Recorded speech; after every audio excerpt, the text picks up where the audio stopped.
नमस्कार दोस्तों, आज मैं आपके लिए लेके आया हूँ homoeopathy medicine allium cepa 30 potency में।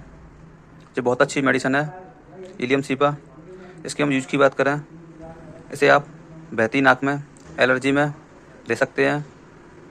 जैसे एलर्जी में नाक बहती है, आंखों से पानी सा आता है, छींकें आती हैं, उसमें आप दे सकते हैं। बहुत अच्छी मेडिसन है। एलर्जी की वजह से फीवर भी आ जाता है, उसके लिए बहुत अच्छी मेडिसन है ये। इसके हम डोज की बात करें, आप इसकी 2-2 बूंदें सुबह दोपहर शाम दे सकते हैं। ये बहुत अच्छी मेडिसन है। ये एसपीएल कंपनी की है, बहुत अच्छी मेडिसन है ये।